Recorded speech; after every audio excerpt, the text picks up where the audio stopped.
Well, that's, when you go to work for a radio station, pick one that's in a building with a TV station. Because TV stations are cheaper than radio stations, and they don't want to pay anybody. So they will put their radio talent on television. Actually, that's an exaggeration. Channel 44 is going through a bit of they're just trying to improve their image and trying to get more people to watch. So they're trying out different things, and one of the things that they're trying out is putting us on every day to sort of host the show and tell people what's coming up later tonight. Normally it's 2.5 Men, because that's like their big. That's what the biggest ratings are for that show. So we come on and we remind people, hey, watch 2.5 Men tonight, or hey, Arsenio Hall is back.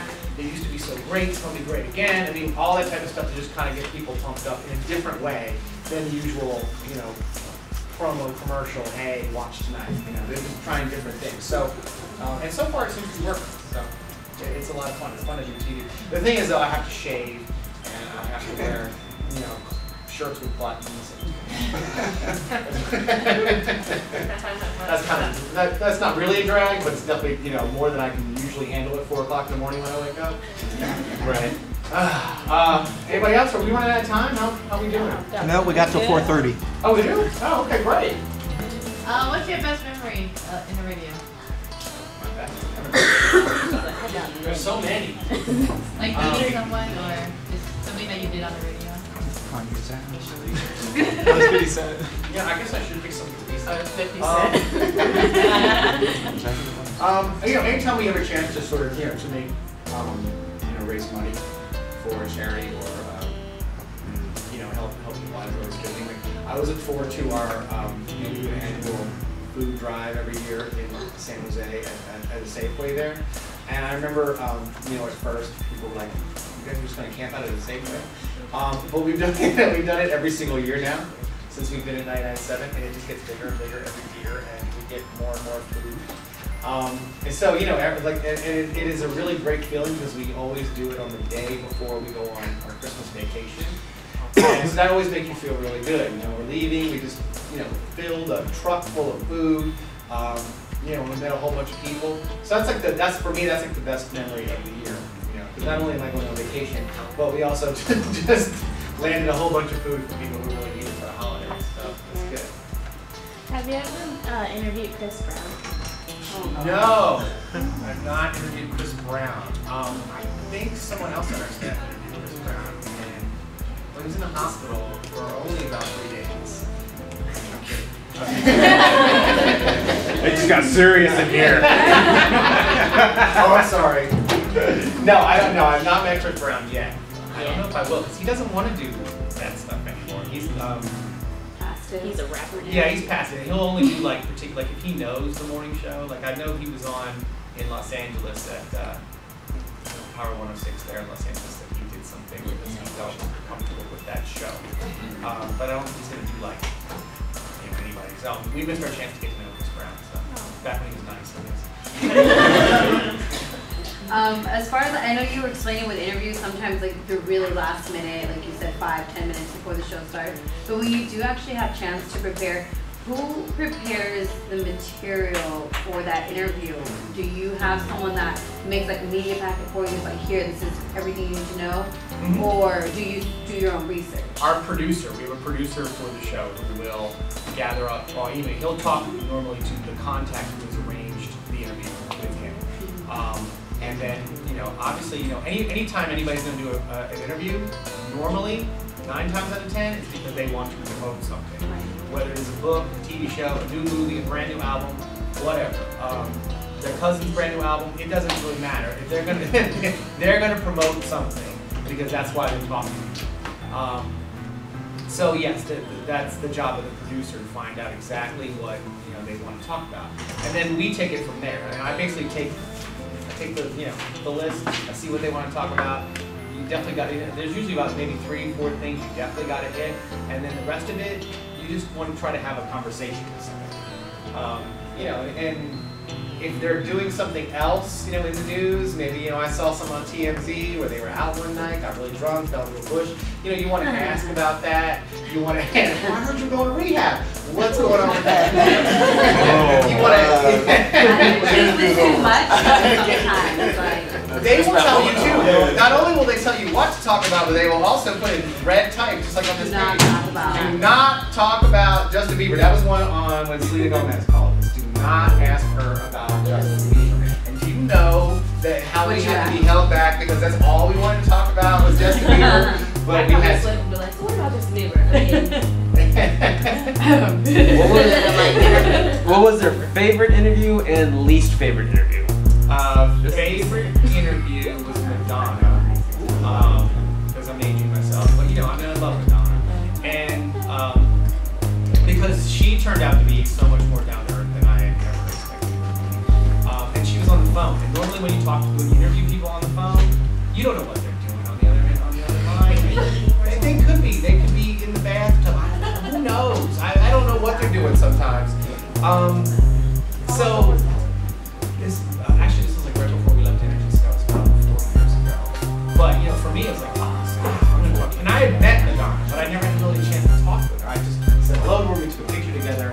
I got the picture. I'm really fat, and I'm in my house. And that was my first meeting with Madonna. Now I get to interview her on the phone, and she was engaged. She acted like she cared. I mean, that's all you can ask for when you have a celebrity call you on the phone. Is that they're going to be engaged and present, you know, for the interview, and that's what really made it great. She was awesome. She gave us, you know, dating advice. You know, she was really great. Least favorite interview was probably that Justin Bieber one over the phone. That was one of the worst ones ever. There was an instance where we had this happened in 92.7 as well, where we talked to a guy that was on, I think he was on Amazing Race. His name was Riken. And yeah, so he was a reality star. And at the time, he was also dating Lance Bass from NSYNC. And it was one of those situations where, and this time our boss actually said this, and he said, oh yeah, we're gonna bring Riken in here. He's dating Lance Bass. You're gonna get to talk to him about that. You can talk to him about his, you know, dating and all this type of stuff. Like, oh, okay, well that's interesting. Sure, we'll have him on for a few minutes. So he comes into the studio, and the first thing he says is, I'm not gonna talk about Lance. And it's like, well, what do you do in a situation? You're the guy, and you've been promoting for the last hour, going, hey, you know, Riken from Amazing Race is going to be on in just a few minutes. Oh, he's dating Lance Bass. Wait till you hear about this. And then he comes in and says, oh, I'm not talking about Lance. And so you're just like, oh man, like all the air just empties out of the room, and you're like, well, then we're not talking to you guys. And normally I'm the polite one, but that day I had it. I don't know what was wrong with me. I don't know if maybe I slept on the wrong side of the bed that night, or something. I ate something I shouldn't have. I have no idea, but I was like, well, then we're not talking. He's like, what do you mean you're not talking? I go, no, we're not talking to you. We've been pulling this interview last hour. We're talking about how you're dating Lance Bass. Now will you tell me you don't want to talk about this? No, I can't talk about it because Lance has got a book coming out, and if I talk about that, it's going to sort of steal his thunder on his book. I said, I don't care about his book. Get out! Meanwhile, breaks in the corner going, what happened to Fernando? What's wrong?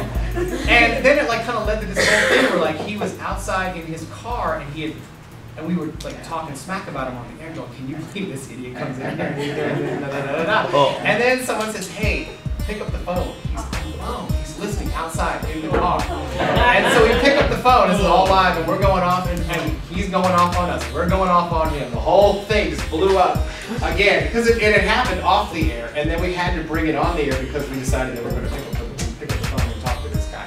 And it was probably the most awkward and weird situation I've ever been, because it went for about 30 minutes, but it was... Sounds like a success. It actually worked. I like it, made it weird. Have you guys, for like, so doing like little interviews and stuff like that, have you guys ever gotten in trouble for doing that type of We did stuff? a game one morning called, is it a Chinese restaurant or something that we You don't even have to finish the sentence at that point. We kind of got the idea. No, I mean, with like with issues like that, how I'm saying like, oh, we can't talk about it, but then you're talking smack about this person. Like, do you guys ever get in trouble for like a big issue like that, or just it's kind of just like it's entertainment? So you do get in trouble and you get suspended, and sometimes you get suspended with pay. Although this never happened.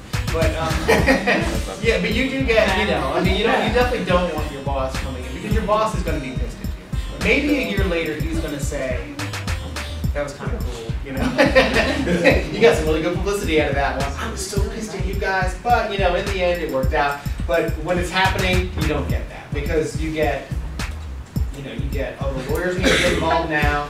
You need to do a testimony. You need to write this out. You need to do all this type of stuff. It's a whole bunch of this mess that you're going through while you iron the whole thing out. But yeah, you do get trouble. So you saying, okay, like when you was cussing back and forth, I mean, the FCC, they come back and say, hey, you guys say a lot of cuss words and we're going to fine you for all cuss words? I will say on our current station, we've cleaned up our act quite a bit because we work for a big company and we also have a delay, a 20-second delay, which basically every time, like sometimes callers, we take live phone calls. So sometimes they drop an S-bomb or F-bomb. They just kind of get into the conversation and they say F. And so you hit the button and it cuts 5 seconds off. It wipes it away. The last 5 seconds gone. And then because it's 20 seconds, you've got another 3 times and you can do that. So they can drop a couple F-bombs and you just got to hit it and it just wipes everything out.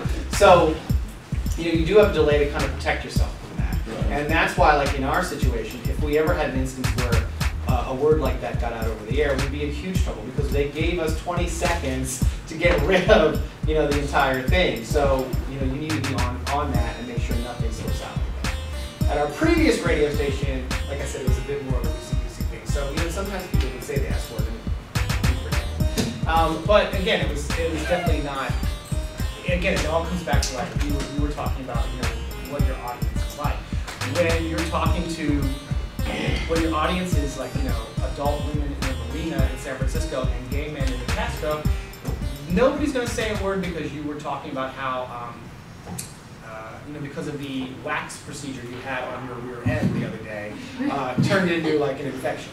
No one's going to really call you on that. But if you're on 99.7 and you've got a lot of teenagers, a lot of kids going to school, moms taking their kids to school,